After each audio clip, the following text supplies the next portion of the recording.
अध्याय 4 आधारभूत ज्यामितीय अवधारणाएं। 4.1 भूमिका। ज्यामिति का एक लंबा और शानदार इतिहास है।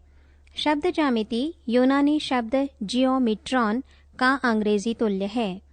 जियो का अर्थ है भूमि और मीट्रॉन का अर्थ है मापना। इतिहासकारों के अनुसार प्राचीन समय में ज्यामितीय अवधारणाएं संभवतः कला, वास्तुकला या शिल्पकला और भूमि मापन की आवश्यकताओं के कारण विकसित हुईं। इनमें वे अवसर भी सम्मिलित हैं जब खेतिहर की भूमि की परिसीमाओं को बिना किसी शिकायत की संभावना रखते हुए अंकित किया जाता था। वैभवपूर्ण राजभवनों, मंदिरों, झीलों, बांधों और नगरों के निर्माणों, कला और वास्तुकला या वास्तुशिल्प ने इन अवधारणाओं को और उजागर किया।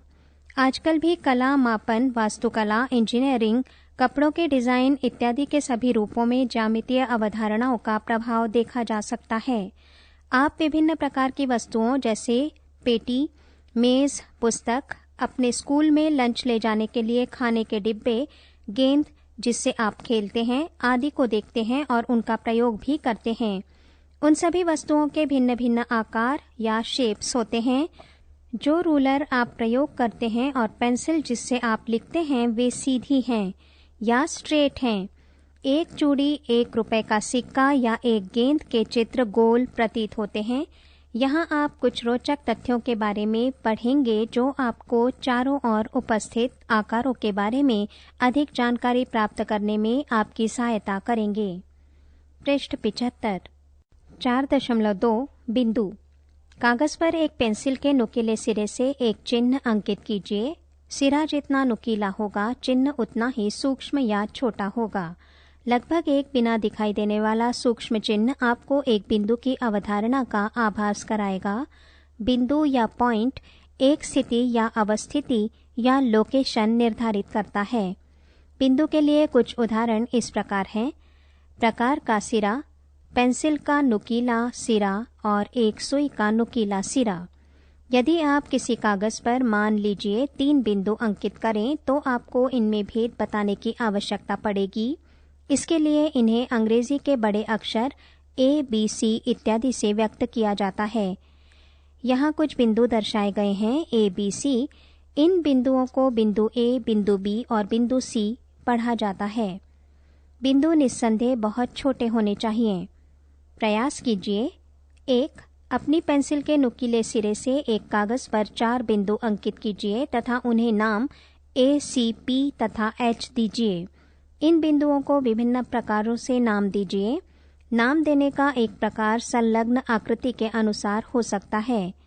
इस प्रकार में A तथा C 2 बिंदु ऊपर हैं और इनके नीचे 2 बिंदु P और H हैं। 2. आसमान में एक तारा हमें एक बिंदु की अवधारणा का आभास कराता है। अपने दैनिक जीवन से इसी प्रकार की 5 स्थितियां चुनकर लिखिए। पृष्ठ 76। 4.3 रेखाखंड। एक कागज को मोड़िए और फिर उसे खोल दीजिए। क्या आपको कोई मोड़ का निशान दिखाई देता है? इससे एक रेखाखंड की अवधारणा का आभास होता है। इसे लाइन सेगमेंट कहते हैं। इसके 2 अंत बिंदु या एंड पॉइंट्स A और B हैं। एक पतला धागा या डोरी लीजिए। इसके दोनों सिरों को कसकर पकड़िए ताकि धागे में कोई ढील न रहे। ये एक रेखाखंड निरूपित करता है। हाथों से पकड़े हुए सिरे इस रेखाखंड के अंत बिंदु हैं। रेखाखंड के कुछ उदाहरण इस प्रकार हैं। यहाँ इनके चित्र दर्शाए गए हैं, जैसे एक बक्स का किनारा, एक ट्यूबलाइट, एक पोस्ट कार्ड का किनारा। अपने आसपास से रेखाखंडों के कुछ और उदाहरण देने का प्रयत्न कीजिए। एक कागज पर 2 बिंदु A और B अंकित कीजिए। इन दोनों बिंदुओं को सभी संभव रास्तों से जोड़ने का प्रयत्न कीजिए। यहाँ आकृति 4.1 है। इसमें 2 बिंदु A तथा B हैं। इनको एक सीधी रेखा द्वारा भी जोड़ा गया है और जिग-जैग तरीके से भी जोड़ने का प्रयत्न किया गया है। A से B तक का सबसे छोटा रास्ता क्या है? A और B को जोड़ने वाला ये सबसे छोटा रास्ता, जिसमें बिंदु A और B भी सम्मिलित हैं, जो संलग्न आकृति 4.1 में दर्शाया गया है, वो एक रेखाखंड है। इसे ए बी बार या बी ए बार से व्यक्त किया जाता है, अर्थात ए बी के ऊपर एक लाइन या बी ए के ऊपर एक लाइन दर्शा दी जाती है। बिंदु ए और बी इस रेखाखंड के अंत बिंदु हैं। प्रयास कीजिए। यहाँ एक आकृति दी गई है जिसमें 3 बिंदु ए बी सी हैं। ये एक त्रिभुज की आकृति में है। क्या ए प्रत्येक रेखाखंड का एक अंत बिंदु है? पृष्ठ 77। 4.4 एक रेखा। कल्पना कीजिए कि ए से बी तक के रेखाखंड अर्थात ए बी बार को ए से आगे एक दिशा में और बी से आगे दूसरी दिशा में बिना किसी अंत के विस्तृत किया गया है। यहाँ आकृति दर्शाई गई है जिसमें दोनों बिंदुओं को आगे की ओर बढ़ाकर एरो के रूप में दर्शाया गया है। आपको रेखा का एक उदाहरण प्राप्त हो जाएगा। क्या आप सोचते हैं कि आप कागज पर पूरी रेखा खींच सकते हैं? नहीं। क्यों? 2 बिंदुओं ए और बी से होकर जाने वाली रेखा को ए बी बार से निरूपित करते हैं। ये दोनों दिशाओं में अनिश्चित रूप से विस्तृत होती है। इस पर असंख्य बिंदु स्थित होते हैं। इनके बारे में सोचिए। रेखा को निश्चित करने के लिए 2 बिंदु पर्याप्त हैं। हम कहते हैं कि 2 बिंदु एक रेखा निर्धारित करते हैं। यहाँ एक आकृति दी गई है 4.3 जो रेखा पी क्यू की है। कभी कभी एक रेखा को एल जैसे अक्षर से भी व्यक्त किया जाता है। 4.5 प्रतिच्छेदी रेखाएं। यहाँ एक आकृति 4.4 है। इसमें 2 रेखाएं L1 और L2 दर्शाई गई हैं। ये दोनों रेखाएं बिंदु P से होकर जाती हैं। हम कहते हैं कि रेखाएं L1 और L2 बिंदु P पर प्रतिच्छेद या इंटरसेक्ट करती हैं। यदि 2 रेखाओं में एक उभयनिष्ठ बिंदु हो तो वे प्रतिच्छेदी रेखाएं या इंटरसेक्टिंग लाइंस कहलाती हैं। प्रतिच्छेदी रेखाओं के कुछ उदाहरण इस प्रकार हैं। आपकी अभ्यास पुस्तिका के 2 संलग्न किनारे, अंग्रेजी वर्णमाला का अक्षर X, परस्पर काटती हुई सड़कें। यहाँ इन सभी के चित्र दर्शाए गए हैं। प्रतिच्छेदी रेखाओं के युग्मों के कुछ और उदाहरण ज्ञात करने का प्रयत्न कीजिए। पृष्ठ 78। इन्हें कीजिए। एक कागज लीजिए, इसे 2 बार मोड़िए और मोड़ के निशान बनाइए ताकि 2 प्रतिच्छेदी रेखाएं प्राप्त हो जाएं और चर्चा कीजिए। ए, क्या 2 रेखाएं एक से अधिक बिंदुओं पर प्रतिच्छेद कर सकती हैं? बी, क्या 2 से अधिक रेखाएं एक ही बिंदु पर प्रतिच्छेद कर सकती हैं? 4.6 समांतर रेखाएं। यहाँ आकृति 4.6 है। इसमें दर्शाई गई मेज को देखें। इसका ऊपरी सिरा ABCD सपाट या फ्लैट है। यहाँ कुछ बिंदु ABCDEFGH हैं। इनमें ABCD टेबल का ऊपरी हिस्सा है जो कि फ्लैट होता है और EFGH टेबल के पाए हैं। AB बार और BC बार बिंदु B पर प्रतिच्छेद करती हैं। कौन सी रेखाएं A पर प्रतिच्छेद करती हैं, कौन सी रेखाएं C पर प्रतिच्छेद करती हैं और कौन सी रेखाएं D पर प्रतिच्छेद करती हैं? क्या रेखाएं AD और CD परस्पर प्रतिच्छेद करती हैं? क्या रेखाएं AD और BC परस्पर प्रतिच्छेद करती हैं? आपने देखा कि मेज के ऊपरी पृष्ठ पर कुछ रेखाएं हैं जो परस्पर प्रतिच्छेद नहीं करती। उन्हें कितना भी बढ़ाया जाए। AD बार और BC बार ऐसी रेखाओं का एक युग्म बनाती हैं। मेज के ऊपरी सिरे पर क्या आप रेखाओं का कोई ऐसा ही अन्य युग्म जो कहीं नहीं मिलता बना सकते हैं? ऐसी रेखाएं जैसी मेज में ऊपरी सिरे पर हैं जो प्रतिच्छेद नहीं करती समांतर रेखाएं या पैरेलल लाइंस कहलाती हैं।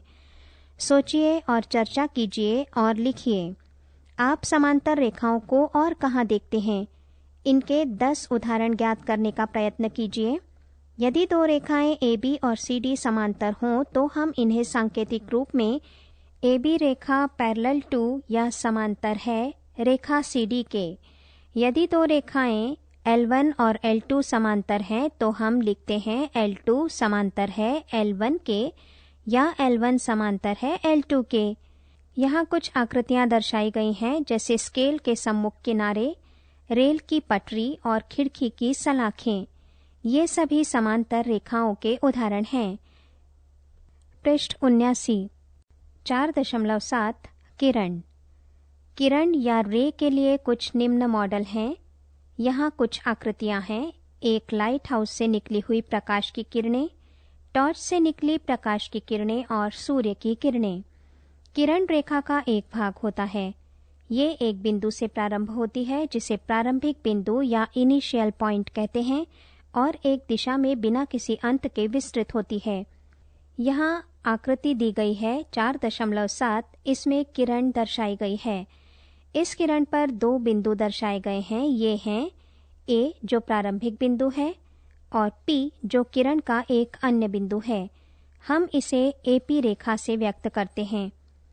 सोचिए और चर्चा कीजिए तथा लिखिए कि यदि PQ एक किरण है तो इसका आरंभिक बिंदु क्या है?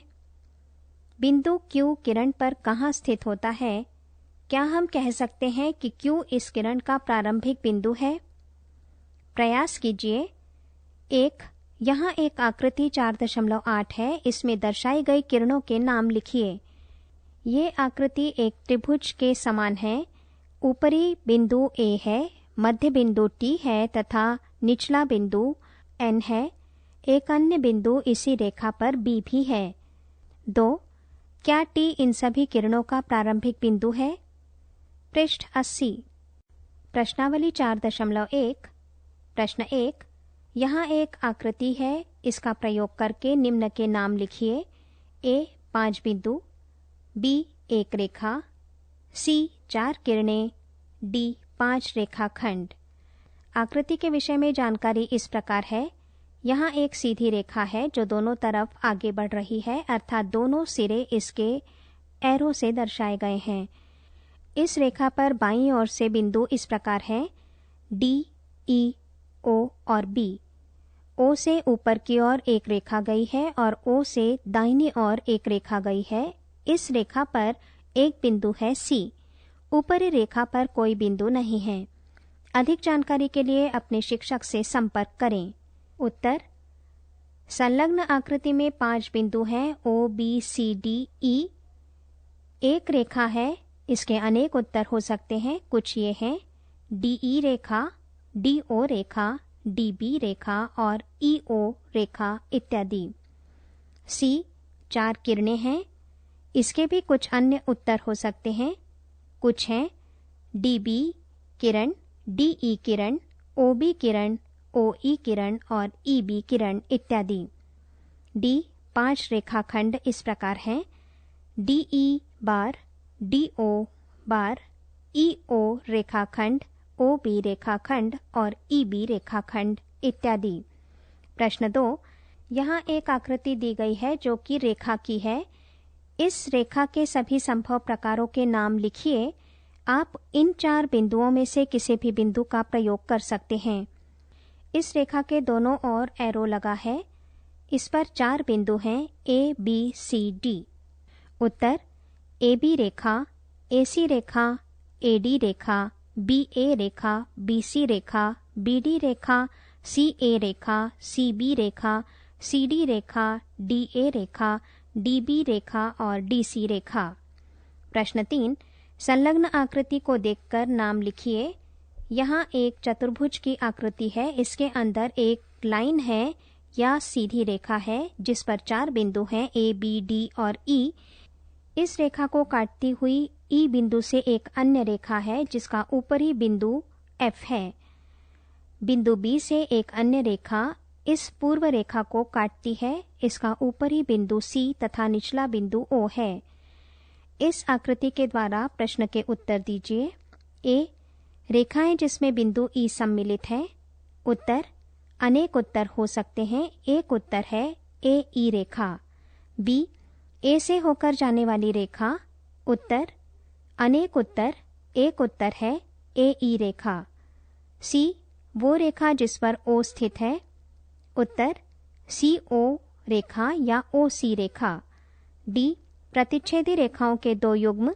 उत्तर: अनेक उत्तर हो सकते हैं। कुछ ये हैं CO रेखा, AE रेखा और AE रेखा, EF रेखा। प्रश्न 4। निम्न में से होकर कितनी रेखाएं खींची जा सकती हैं? A 1 बिंदु, अनगिनत। B 2 बिंदु, केवल एक।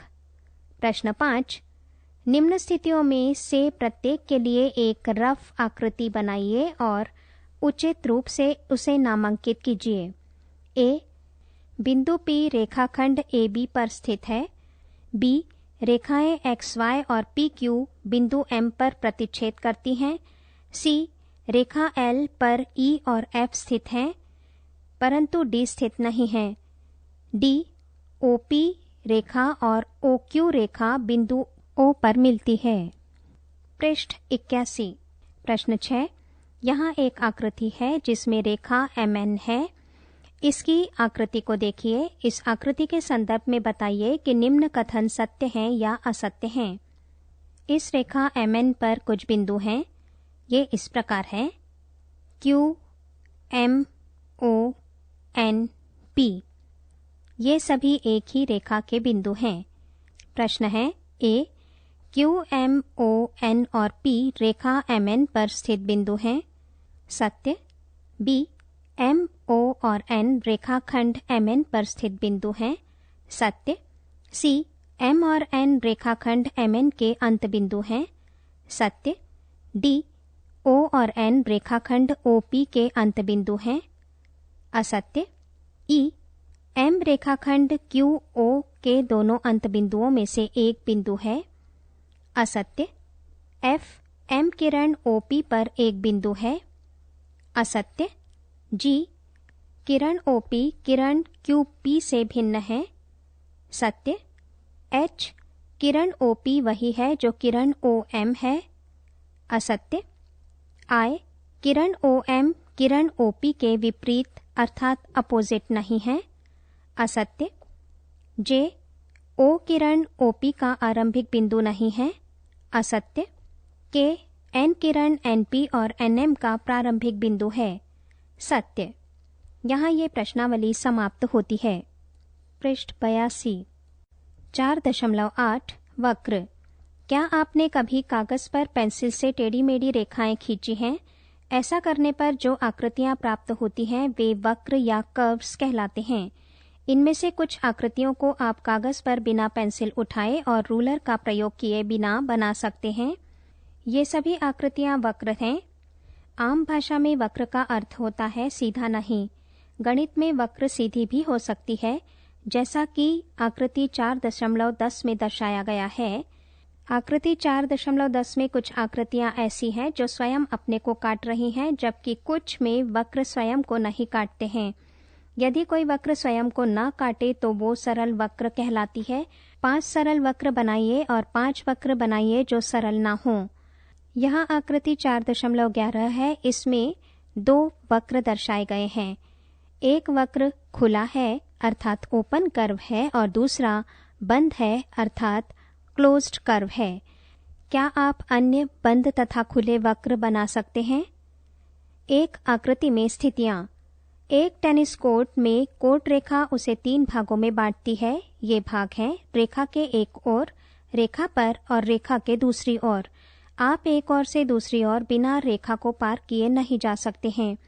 आपके घर की परिसीमा अर्थात बाउंड्री घर को सड़क से अलग करती है। आप परिसर के अंदर बाड़े की परिसीमा और परिसर के बाहर की बात करते हैं। इसी प्रकार एक बंद वक्र से संबंधित 3 भाग होते हैं जो एक दूसरे से पृथक या अलग अलग होते हैं। एक वक्र का अभ्यंतर या इंटीरियर अंदर का भाग। 2 वक्र की परिसीमा बाउंड्री वक्र पर।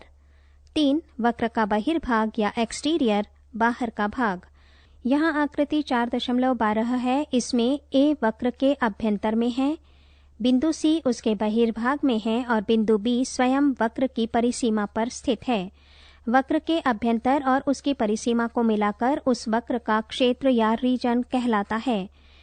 आप भी बंद वक्र खींचिए और उसमें इन 3 क्षेत्रों को दर्शाइए। पृष्ठ 83। 4.9 बहुभुज। यहाँ कुछ आकृतियां हैं। इसमें एक पंचभुज है, एक त्रिभुज है। अगली आकृति में 3 भुजाएं तो सीधी रेखा में हैं और चौथी भुजा कुछ जिगजैग आकृति लिए हुए है। चौथा आकृति में चतुर्भुज है और 5वीं आकृति में यू ट्यूब के समान आकृति है। आप इनके बारे में क्या कह सकते हैं? क्या ये बंद आकृतियां हैं या वक्र हैं? ये एक दूसरे से किस प्रकार भिन्न हैं? इन चारों आकृतियों में कुछ विशेषता है। ये केवल रेखाखंडों से बनी हैं। ऐसी आकृतियां बहुभुज कहलाती हैं। अतः एक आकृति बहुभुज होती है जब वो एक सरल बंद आकृति हो और केवल रेखाखंड से ही बनी हो। 10 अलग अलग आकृतियों वाले बहुभुज बनाइए। इन्हें कीजिए। निम्न की सहायता से एक बहुभुज बनाने का प्रयत्न कीजिए। 1 माचिस की 5 तीलियां, 2 माचिस की 4 तीलियां, 3 माचिस की 3 तीलियां, 4 माचिस की 2 तीलियां। उपरोक्त में से किस स्थिति में यह संभव नहीं हुआ और क्यों? भुजाएं, शीर्ष और विकर्ण। यहाँ एक आकृति 4.14 है। इसमें एक बहुभुज बना है। इसे बहुभुज कहने के लिए कुछ कारण दीजिए। एक बहुभुज को बनाने वाले रेखाखंड उसकी भुजाएं या साइड्स कहलाती हैं। यहाँ बहुभुज ABCDE की भुजाओं के नाम क्या हैं? ध्यान दीजिए कि कोनों को किस क्रम में लेकर बहुभुज का नाम लिखा गया है। इसकी भुजाएं इस प्रकार हैं: AB भुजा, BC भुजा, CD भुजा, DE भुजा और EA भुजा। 2 भुजाएं जहां मिलती हैं उस बिंदु को बहुभुज का शीर्ष या वर्टेक्स कहते हैं। पृष्ठ 84। भुजाएं AE और ED बिंदु E पर मिलती हैं, इसलिए E बहुभुज ABCDE का एक शीर्ष है। B और C इसके अन्य 2 शीर्ष हैं। क्या आप इन बिंदुओं पर मिलने वाली भुजाओं के नाम लिख सकते हैं? क्या आप उपरोक्त बहुभुज ABCDE के अन्य शीर्षों के नाम लिख सकते हैं? कोई भी 2 भुजाएं जिनमें एक उभयनिष्ठ अंत बिंदु हो बहुभुज की आसन्न भुजाएं या एडजेसेंट साइड्स कहलाती हैं। क्या AB और BC आसन्न भुजाएं हैं? AE और DC के बारे में आप क्या कह सकते हैं? बहुभुज की एक ही भुजा के अंत बिंदु आसन्न शीर्ष या एडजेसेंट वर्टिसेस कहलाते हैं। शीर्ष E और D आसन्न शीर्ष हैं, जबकि शीर्ष A और D आसन्न शीर्ष नहीं हैं। क्या आप बता सकते हैं कि क्यों? उन शीर्षों को लीजिए जो आसन्न नहीं हैं। ऐसे शीर्षों को मिलाने से बने रेखाखंड बहुभुज के विकर्ण या डायगोनल्स कहलाते हैं। यहाँ एक आकृति है जिसमें रेखाखंड AC, AD, BD, BE और CE बहुभुज के विकर्ण हैं। क्या रेखाखंड BC एक विकर्ण है? क्यों या क्यों नहीं? क्या आप आसन्न शीर्षों को जोड़कर विकर्ण प्राप्त कर सकते हैं? आकृति ABCDE के सभी भुजाओं, आसन्न भुजाओं और आसन्न शीर्षों के नाम लिखिए। एक बहुभुज ABCDEFGH बनाइए और उसकी सभी भुजाओं, आसन्न भुजाओं तथा शीर्षों सहित विकर्णों के नाम लिखिए। प्रश्नावली 4.2। प्रश्न 1। यहाँ कुछ आकृतियां दी गई हैं जो कि वक्र हैं। इन्हें 1 खुली या 2 बंद वक्रों के रूप में वर्गीकृत कीजिए। A पहली आकृति है Z, B जिगजैग कर्व है जो कि बंद है, C एक खुला वक्र है, D त्रिभुज है और E आकृति एक चतुर्भुज है। उत्तर: खुली आकृतियां हैं A और C और बंद वक्र हैं B, D और E। प्रश्न 2। निम्न को स्पष्ट करने के लिए रफ आकृतियां बनाइए। A खुला वक्र, B बंद वक्र। प्रश्न 3। कोई भी बहुभुज खींचिए और उसके अभ्यंतर को छायांकित या शेडेड कीजिए। प्रश्न 4। यहाँ एक आकृति दी गई है, उसे देखकर निम्न प्रश्नों के उत्तर दीजिए। आकृति एक सितारे की तरह है जिसमें 4 भुजाएं हैं।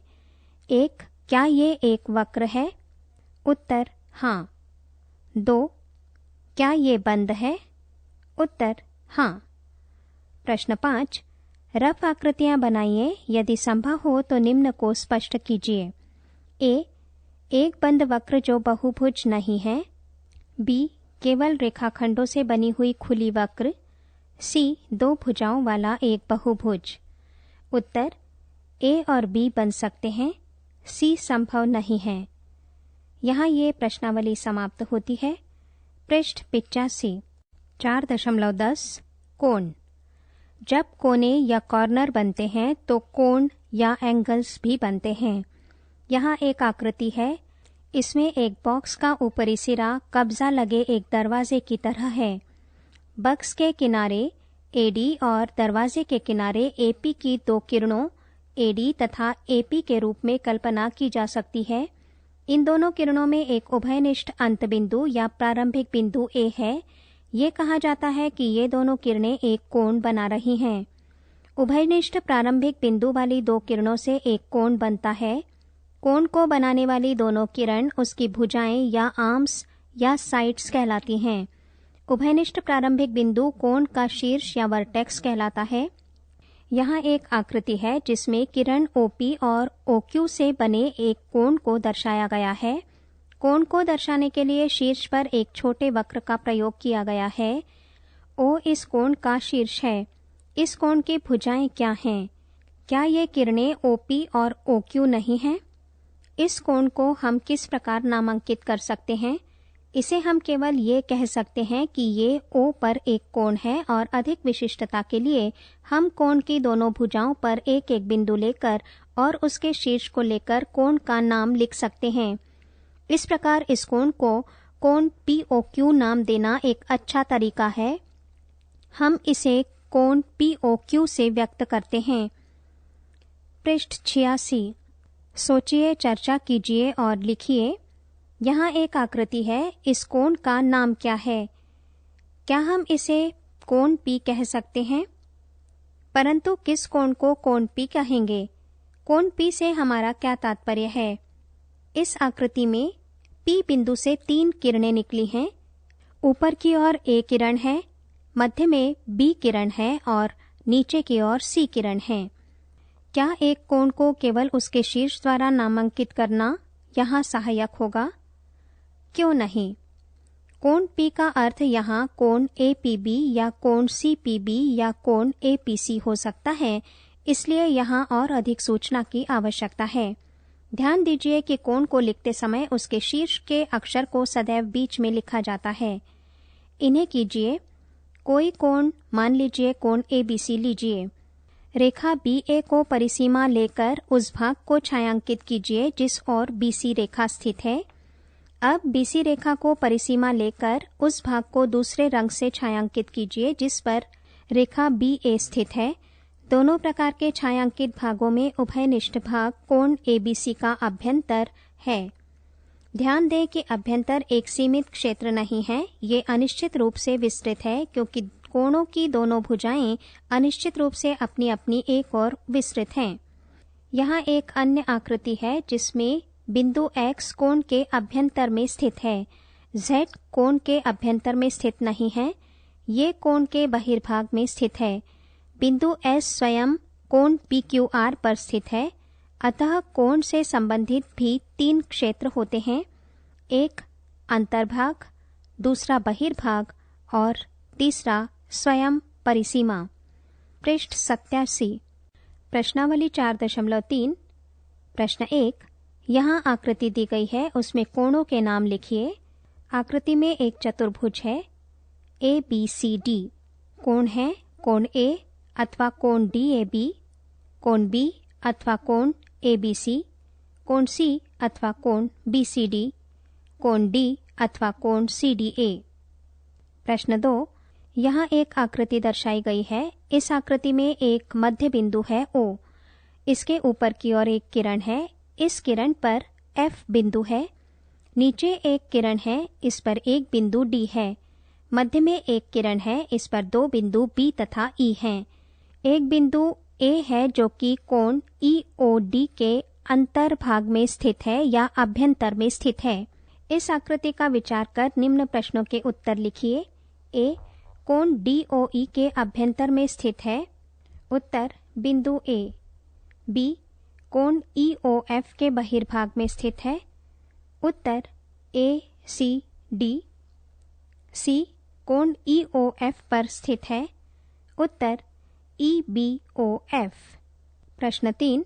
2 कोणों की रफ आकृतियां खींचिए जिससे A उनमें एक बिंदु उभयनिष्ठ हो, B उनमें 2 बिंदु उभयनिष्ठ हों, C उनमें 3 बिंदु उभयनिष्ठ हों, D उनमें 4 बिंदु उभयनिष्ठ हों, E उनमें एक किरण उभयनिष्ठ हो। यहाँ ये प्रश्नावली समाप्त होती है। 4.11 त्रिभुज। त्रिभुज या ट्रायंगल एक 3 भुजाओं वाला बहुभुज होता है। वास्तव में ये सबसे कम भुजाओं वाला बहुभुज है। यहाँ आकृति है, इसमें दिए गए त्रिभुज को ध्यान दीजिए। हम त्रिभुज ABC के लिए संकेतित रूप से त्रिभुज ABC लिखते हैं। त्रिभुज ABC में कितनी भुजाएं हैं? इसमें कितने कोण हैं? इस त्रिभुज की 3 भुजाएं AB, BC और CA हैं। इसके 3 कोण हैं, कोण BAC, कोण BCA और कोण ABC। बिंदु A, B और C इस त्रिभुज के शीर्ष कहलाते हैं। पृष्ठ 88। एक बहुभुज होने के कारण एक त्रिभुज का एक बहिर्भाग और एक अभ्यंतर होता है। यहाँ आकृति है, इसमें P त्रिभुज के अभ्यंतर में स्थित है और बिंदु R त्रिभुज के बहिर्भाग में स्थित है और Q स्वयं त्रिभुज पर स्थित है। प्रश्नावली 4.4। प्रश्न 1। त्रिभुज ABC का एक रफ चित्र खींचिए। इस त्रिभुज के अभ्यंतर में एक बिंदु P अंकित कीजिए और उसके बहिर्भाग में एक बिंदु Q अंकित कीजिए। बिंदु A उसके अभ्यंतर में स्थित है या बहिर्भाग में स्थित है? प्रश्न 2। A संलग्न आकृति में 3 त्रिभुजों की पहचान कीजिए। यहाँ त्रिभुज ABC का चित्र दर्शाया गया है। त्रिभुज का ऊपरी बिंदु A है। ये बिंदु एक ओर से बिंदु B से तथा दूसरी ओर से बिंदु C से जुड़ा हुआ है। बिंदु A से भुजा BC पर एक लंब है जो बिंदु D पर डाला गया है। A संलग्न आकृति में 3 त्रिभुजों की पहचान कीजिए। उत्तर त्रिभुज ABC, त्रिभुज ABD, त्रिभुज ADC। B 7 कोणों के नाम लिखिए। उत्तर कोण B, कोण C, कोण BAC, कोण BAD, कोण CAD, कोण ADB, कोण ADC। C इसी आकृति में 6 रेखाखंडों के नाम लिखिए। रेखाखंड हैं AB, AC, BC, AD, BD, DC। D किन 2 त्रिभुजों में कोण B उभयनिष्ठ है? उत्तर त्रिभुज ABC और त्रिभुज ABD। यहाँ ये प्रश्नावली समाप्त होती है। 4.12 चतुर्भुज। 4 भुजाओं वाला बहुभुज एक चतुर्भुज या क्वाड्रिलेटरल कहलाता है। इसकी 4 भुजाएं और 4 कोण होते हैं। एक त्रिभुज की ही तरह आप इसके अभ्यंतर को देख सकते हैं। उस विधि को देखिए जिस क्रम में चतुर्भुज के शीर्षों के नाम लिखे जाते हैं। चतुर्भुज ABCD की 4 भुजाएं AB, BC, CD और DA हैं। इसके 4 कोण हैं, कोण A, कोण B, कोण C और कोण D। यहाँ एक अन्य चतुर्भुज चतुर्भुज PQRS है तथा यहाँ एक अन्य चतुर्भुज है जिसके बिंदु क्रमशः इस प्रकार हैं P, S, Q और R। प्रश्न है, क्या ये चतुर्भुज PQRS है? किसी चतुर्भुज ABCD में AB और BC भुजाएं आसन्न भुजाएं हैं। क्या आप आसन्न भुजाओं के अन्य युग्म लिख सकते हैं? इस चतुर्भुज में AB तथा DC भुजाएं सम्मुख भुजाएं या अपोजिट साइड्स हैं। सम्मुख भुजाओं के अन्य युग्मों के नाम लिखिए। यहाँ चतुर्भुज ABCD का चित्र भी है। कोण A तथा कोण C चतुर्भुज ABCD के सम्मुख कोण या अपोजिट एंगल्स कहलाते हैं। इसी प्रकार कोण D और कोण B भी सम्मुख कोण हैं। स्वाभाविक है कि कोण A और कोण B आसन्न कोण या एडजेसेंट एंगल्स हैं। अब आप आसन्न कोणों के अन्य युग्म लिख सकते हैं। पृष्ठ 89। प्रश्नावली 4.5। प्रश्न 1। चतुर्भुज PQRS का एक रफ चित्र खींचिए। इसके विकर्ण खींचिए। इनके नाम लिखिए। क्या विकर्णों का प्रतिच्छेद बिंदु चतुर्भुज के अभ्यंतर में स्थित है या बहिर्भाग में स्थित है? उत्तर विकर्ण चतुर्भुज के अभ्यंतर में प्रतिच्छेद करेंगे। प्रश्न 2। चतुर्भुज KLMN का एक रफ चित्र खींचिए। बताइए। A सम्मुख भुजाओं के 2 युग्म। उत्तर भुजा KL NM और भुजा KN ML। B सम्मुख कोणों के 2 युग्म। उत्तर कोण K कोण M और कोण N कोण L। C आसन्न भुजाओं के 2 युग्म। उत्तर भुजा KL KN और भुजा NM ML अथवा भुजा KL LM और भुजा NM NK। D आसन्न कोणों के दो युग्म।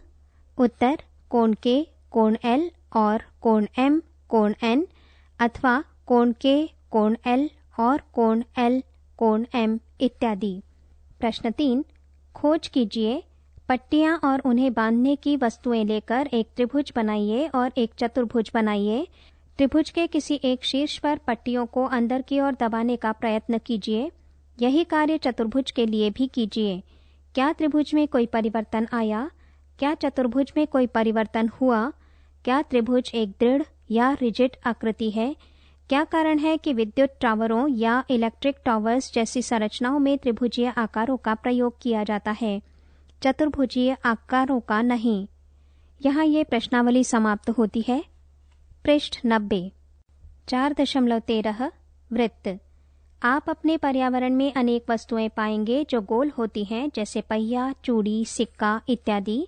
हम गोल आकृतियों का अनेक प्रकार से प्रयोग करते हैं। एक भारी इस्पात की ट्यूब को खींचने की अपेक्षा लुढ़काना अधिक सरल होता है। वृत्त एक सरल बंद वक्र है जो एक बहुभुज नहीं है। इसके कुछ विशिष्ट गुण हैं। इन्हें कीजिए। एक चूड़ी या कोई और गोल वस्तु को कागज पर रखिए और उसके चारों ओर पेंसिल घुमाकर एक वृत्ताकार आकृति बनाइए। 2, यदि आपको एक वृत्ताकार बाग बनाना हो तो आप कैसे करेंगे? 2 डंडी और एक डोरी लीजिए। भूमि पर एक डंडी को गाड़ दीजिए। ये खींचे जाने वाले वृत्त का केंद्र है। डोरी के प्रत्येक सिरे पर एक फंदा या लूप बनाकर 2 फंदे प्राप्त कीजिए।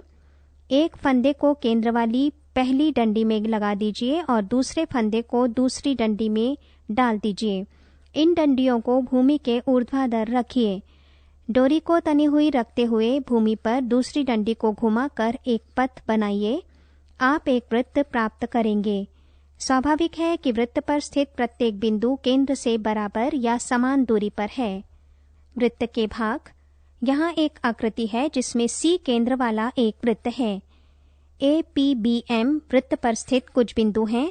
आप देखेंगे कि CA बराबर CB बराबर CP बराबर CM है। प्रत्येक रेखाखंड CA, CB, CP या CM वृत्त की एक त्रिज्या या रेडियस है। त्रिज्या वो रेखाखंड होता है जो वृत्त पर स्थित बिंदु को उसके केंद्र से जोड़ता है। इसी आकृति में CP भुजा और CM भुजा ऐसी त्रिज्याएं हैं कि बिंदु PCM एक ही रेखा में हैं। रेखाखंड PM वृत्त का एक व्यास या डायमीटर कहलाता है। क्या वृत्त का व्यास उसकी त्रिज्या का दुगुना है? हाँ। वृत्त पर स्थित किन्हीं 2 बिंदुओं को मिलाने वाला रेखाखंड वृत्त की जीवा या कॉर्ड कहलाती है। इसी प्रकार PB भुजा वृत्त की एक जीवा है। क्या PM भी वृत्त की जीवा है? वृत्त के एक भाग को उसका चाप या आर्क कहते हैं। यदि P और Q वृत्त पर स्थित बिंदु हैं तो आपको चाप PQ प्राप्त होगा। हम इसे PQ के ऊपर एक अर्धचंद्राकार लगाकर व्यक्त करते हैं। किसी सरल बंद वक्र की ही तरह आप एक वृत्त के अभ्यंतर और बहिर्भाग के बारे में सोच सकते हैं। वृत्तीय क्षेत्र का वो भाग जो 2 त्रिज्याओं और संगत चाप से घिरकर बनता है, एक त्रिज्यखंड या सेक्टर कहलाता है। वृत्त की एक जीवा और संगत चाप से घिरा वृत्तीय क्षेत्र का भाग एक वृत्तखंड या सेगमेंट ऑफ अ सर्कल कहलाता है।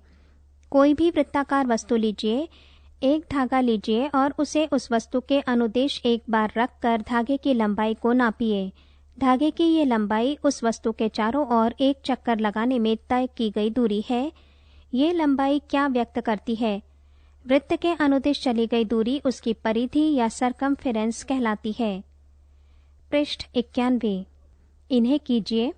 एक वृत्ताकार शीट लीजिए। इसे मोड़कर 2 आधे भाग बनाइए। दबाकर मोड़ का निशान बनाइए और शीट को खोल लीजिए।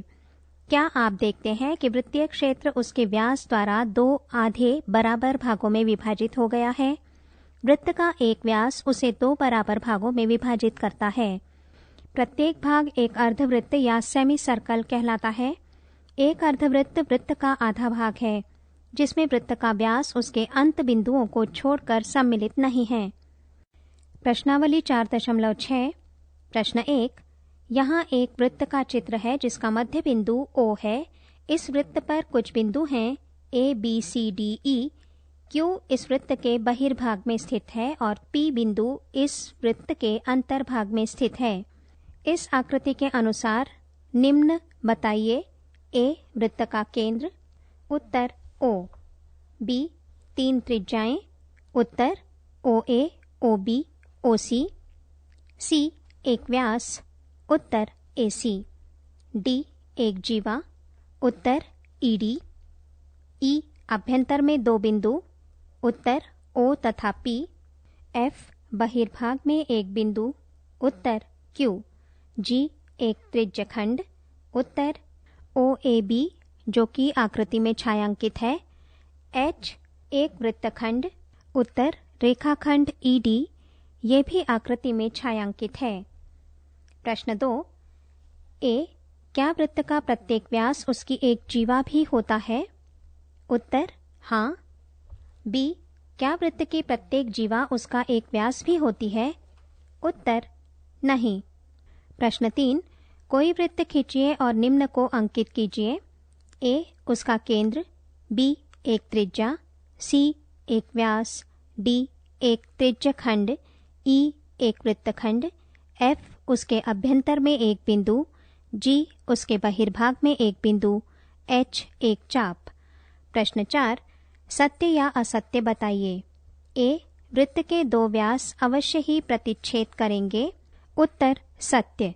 B वृत्त का केंद्र सदैव उसके अभ्यंतर में स्थित होता है, उत्तर सत्य। यहाँ ये प्रश्नावली समाप्त होती है। पृष्ठ 92। हमने क्या चर्चा की? 1. बिंदु एक स्थिति निर्धारित करता है, इसे सामान्यतः अंग्रेजी के बड़े अक्षर से व्यक्त किया जाता है। 2 बिंदुओं को जोड़ने वाला सबसे छोटा रास्ता एक रेखाखंड दर्शाता है। बिंदु A और B को मिलाने वाले रेखाखंड को AB भुजा से दर्शाते हैं। AB और BA दोनों एक ही रेखाखंड को दर्शाते हैं। 3. जब एक रेखाखंड जैसे AB को दोनों तरफ बिना किसी अंत के विस्तृत किया जाता है तो हमें एक रेखा प्राप्त होती है। इसे AB रेखा से व्यक्त किया जाता है। इसे कभी कभी L जैसे अक्षर से भी व्यक्त किया जाता है। 4. 2 विभिन्न रेखाएं जब एक दूसरे को किसी एक बिंदु पर मिलती या काटती हैं तो वे प्रतिच्छेदी रेखाएं कहलाती हैं। 5. 2 रेखाएं जब एक दूसरे को प्रतिच्छेद नहीं करती अर्थात नहीं काटती हैं तो वे समांतर रेखाएं कहलाती हैं। 6. किरण रेखा का एक भाग होता है जो एक बिंदु से प्रारंभ होकर एक दिशा में बिना किसी अंत के विस्तृत होता है। 7.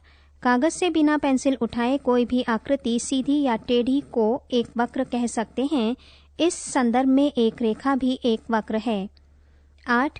यदि कोई वक्र स्वयं को न काटे तो वो सरल वक्र कहलाता है। 9. एक वक्र जिसके सिरे मिले हुए हों बंद वक्र कहलाती है, अन्यथा उसे खुला वक्र कहते हैं। 10. रेखाखंड से बनी बंद आकृति एक बहुभुज कहलाती है। यहाँ एक बहुभुज को बनाने वाले रेखाखंड उसकी भुजाएं कहलाते हैं।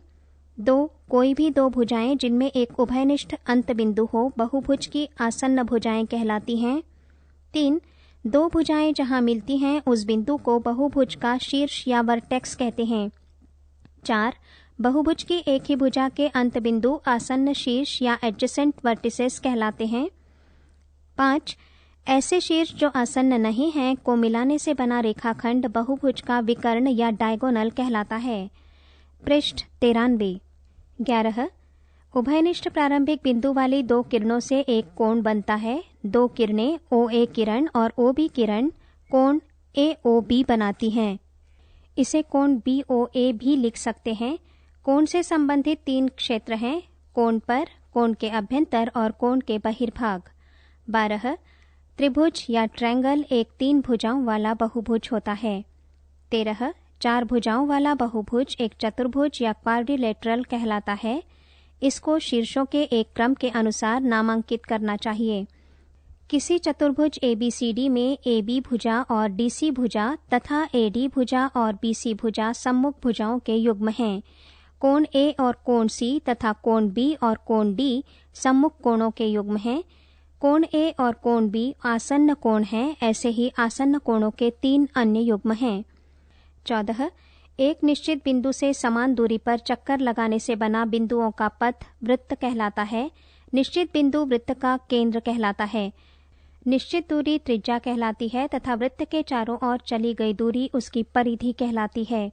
वृत्त पर किन्हीं दो बिंदुओं को मिलाने वाला रेखाखंड वृत्त की एक जीवा या कॉर्ड कहलाती है। केंद्र से होकर जाने वाली जीवा वृत्त का व्यास कहलाती है। वृत्तीय क्षेत्र का वो भाग जो दो त्रिज्याओं और संगत चाप से घिरकर बनता है एक त्रिज्यखंड या सेक्टर कहलाता है। वृत्त की एक जीवा और संगत चाप से घिरा वृत्तीय क्षेत्र का भाग एक वृत्तखंड या सेगमेंट ऑफ अ सर्कल कहलाता है। वृत्त के एक व्यास के दोनों अंत बिंदु उसे दो बराबर भागों में विभाजित करते हैं। प्रत्येक भाग एक अर्धवृत्त या सेमी सर्कल कहलाता है। यहाँ ये अध्याय समाप्त होता है। पृष्ठ 94।